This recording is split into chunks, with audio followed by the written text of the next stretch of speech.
थोड़े टाइम पहले मार्केट में एक नया एआई है जिसका नाम है डीप सीक एआई एंड इसने चैट जीपीटी के मॉडल को बीट कर दिया है बहुत ज़्यादा कॉस्ट एफिशिएंटली, जिसकी वजह से एनवीडिया जैसी कंपनी जो कि एआई चिप बना रही थी उनका एक दिन में 589 बिलियन का घाटा हुआ है, जो कि पूरी हिस्ट्री में सबसे ज़्यादा है। उसी के साथ साथ क्या इंडिया को इससे कुछ सीख लेनी चाहिए? चाइना ने ये सारी चीज़ें अचीव कैसे की? डीप सीक को क्या हमें एक्चुअली में यूज़ करना चाहिए या फिर चाइना इसको सीक्रेटली कंट्रोल कर रहा है? हमें इंडिया को इससे क्या सीख लेनी चाहिए? आज के इस वीडियो में मैं पूरे इस सारे टॉपिक के ऊपर बात करने वाला हूं। उसी के साथ साथ कुछ ऐसे सेंसिटिव टॉपिक भी है, जैसे कि अगर तुम डीप सीक एआई को पूछो कि अरुणाचल प्रदेश कहाँ है, कोविड-19 कैसे स्टार्ट हुआ है, तो वो उसके जवाब नहीं दे पा रहा है ठीक से। तो ये सारी चीज़ों के बारे में बात करेंगे। So let's start with the video. First of all, deep seek AI बना कैसे एंड भाई इसके फाउंडर कौन है? बेसिकली इसकी फाउंडेशन हुई थी 2023 में, तो तुम कह सकते हो कि सिर्फ एक साल ऊपर ही हुआ है एंड भाई इसने ऑलरेडी इतनी ज़्यादा अच्छी चीज़ें कर दी। अभी जो इसके फाउंडर है लियम वैनविंग करके, वो ऑलरेडी एक कंपनी में काम करते थे जिनको उन्होंने फाउंड किया था, जिसका नाम है हाई फ्लायर एंड वो भी एक एआई कंपनी थी जो कि ट्रेडिंग के ऊपर बेस्ड थी, बेसिकली मार्केट प्रिडिक्शन वगैरह वगैरह के ऊपर। एंड उन्होंने ही 2023 में ये वाली कंपनी एस्टैब्लिश की ताकि वो सारे लोग जनरल एआई को भी चाइना में डेवलप कर पाए, जैसे कि चैट जीपीटी हो गया अमेरिका का। अभी ये वाली चीज़ें इतनी ज़्यादा इंपॉर्टेंट इसलिए है क्योंकि चाइना ने कुछ ऐसी टेक्नोलॉजी निकाल दी है जिसकी वजह से जो सेम टास्क चैट जीपीटी को बनाने में उनको बहुत ज़्यादा पैसे लगते हैं, वो सेम टास्क ये डीप सीक एआई वाले बहुत ज़्यादा सस्ते में कर लेते हैं। एंड इसकी वजह से जो एनवीडिया जैसी एआई चिप वाली कंपनी थी उनको इतना ज़्यादा घाटा हुआ है। लेकिन ये लोग ये सारी चीज़ें कैसे कर सकते हैं? भाई ये चैट जीपीटी के सामने कहाँ स्टैंड करता है? तो जब इनका टेस्ट किया गया तो डीप सीक का R1 मॉडल ओपन एआई के चैट जीपीटी के साथ कंप्लीटली ओपन स्टैंड में था, दोनों इक्वल पोजीशन पे थे।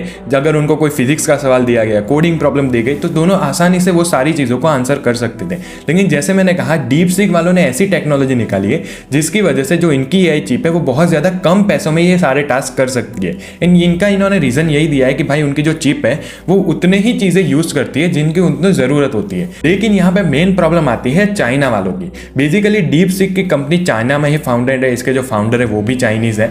तो यहाँ पे जो चाइना की एक हैबिट है कि उनकी जो कंपनीज होती है वो उनका डाटा लेती है एंड उनको कंट्रोल भी करती है। इसकी वजह से आप इधर स्क्रीन के ऊपर एग्जाम्पल भी देख सकते होंगे कि जब इसको पूछा गया बेसिकली अरुणाचल प्रदेश कहाँ है, चीन में जो हमारी वॉर हुई थी वगैरह वगैरह उसके बारे में, तो ये सारी टॉपिक के ऊपर ये अपना आंसर नहीं दे पाता। जबकि अगर आप चैट जीपीटी के साथ उसको कंपेयर करो तो चैट जीपीटी बहुत ज़्यादा न्यूट्रल आंसर देता है, वो अपने सारे आंसर ठीक से देता है। अभी इसके पीछे ऑब्वियसली चाइनीज़ गवर्नमेंट ही शामिल होगी, वो ये सारी चीज़ों को कंट्रोल करना चाहती है इसलिए। एंड यहाँ पे एक मेन कंसर्न उठता है डेटा प्राइवेसी की वजह से। अभी यहाँ पे ऐसा कहा जा रहा है कि चाइना वाले ऑब्वियसली डेटा तो कलेक्ट करते हैं, हर कोई कंपनी डेटा कलेक्ट करती है, तो हमें सिर्फ ये वार्न किया गया है कि आप अपने पर्सनल डाटा इसके अंदर मत डालो।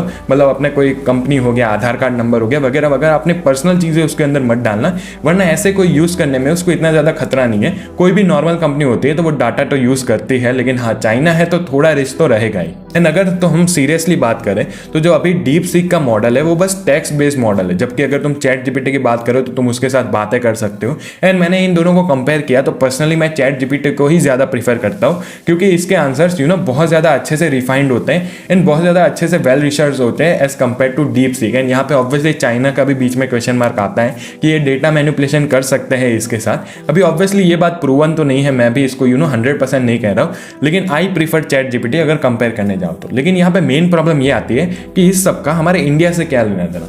अगर तुम देखने जाओ हमारी हिस्ट्री में अगर कोई भी बड़ी एडवांसमेंट हुई है तो हमारे इंडिया में उसमें ज़रूर पार्ट लिया है। आप मार्स मिशन ले लो, मून मिशन ले लो, या फिर कोई भी टेक्नोलॉजी की बात कर लो, तो हमारे इंडिया वालों ने भी बहुत ज़्यादा कॉस्ट एफिशिएंटली काफ़ी सारी चीज़ें अचीव की है। लेकिन अगर तुम एआई की बात करो तो भाई अराउंड 2022 से ये सारी चीज़ें चल रही है, लेकिन अभी तक कोई भी ऐसी खबर नहीं आई है कि इंडिया में भी कोई एआई डेवलप कर रहा है। ऐसा नहीं है कि हमें बहुत ज़्यादा ही पैसे चाहिए, 1000 करोड़ लग जाएंगे एआई डेवलप करने में।